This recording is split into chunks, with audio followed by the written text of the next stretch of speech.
Munugode MLA fire brand Rajagopal Reddy అంటే రాజగోపాల్ రెడ్డినోళ్ళ కడుపులో ఏం దాసుకోడు.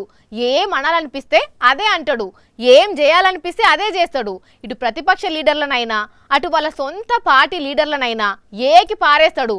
అంతేందుకు వాళ్ళ పార్టీలో ఒక పెద్ద లీడరే కాళ్ళలా కట్టబెడుతుండని కడిగి పారేసి వార్నింగ్ ఇచ్చినంత పని చేసిండు.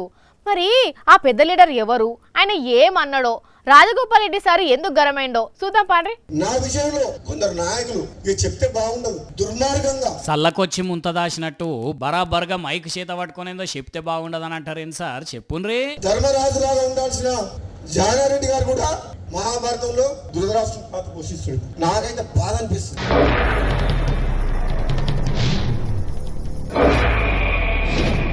అబ్బరే విడ్డా, మీ కాళ్ళ కచ్చబెట్టి మీకు మంత్రి పదవి రాకుండా చేసేది పెద్దలు జానారెడ్డా? ఇన్ని రోజులు కేబినెట్ విస్తరణ జరగంది అందుకేనా సార్? నాకైతే బాధ అనిపిస్తుంది. ఎందుకు అనిపించదు సార్? బరాబర్ అనిపిస్తుంది. అదేమన్నా చిన్న పదవా, మంత్రి పదవాయే? నాలాంటి వ్యక్తికి ఏదన్నా వస్తుంది అంటే 10 మందికి పనికొచ్చే మనిషిని, 1000 మందిని కాపాడే వ్యక్తిని నాలాంటి వ్యక్తికి అడ్డం తగులుతుందంటే ఇక నేనేం చెప్పాలో నాకు అర్థమైంది. ఇంకేం చెప్తారు సార్? ఆల్రెడీ పురాణాల్లోకి పోయి ధృతరాష్ట్రుని చేసిండ్రు కదా. అందుకని ఇంతకంటే ఎక్కువ చెప్పలేదు, ఇప్పటికే చెప్పదలుచుకుని చెప్పిన మనసులో ఉన్నది. అవు సార్, మేము కూడా అదే అంటున్నాం.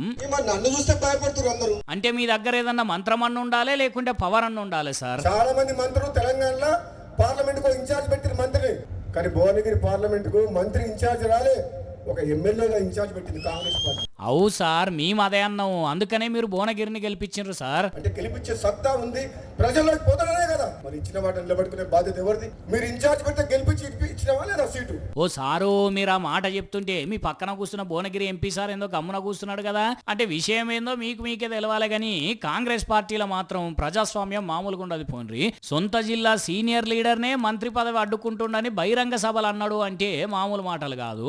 కానీ రాజగోపాల్ రెడ్డి సార్ మాటలు వింటుంటే కాంగ్రెస్ పార్టీలో చాలా రోజుల వరకు కేబినెట్ విస్తరణ లేట్ అయ్యేటట్టే కొడుతున్నదిలో, కానీ సారు మాత్రం భలే కోపంగా మాట్లాడిండు పోండ్రి.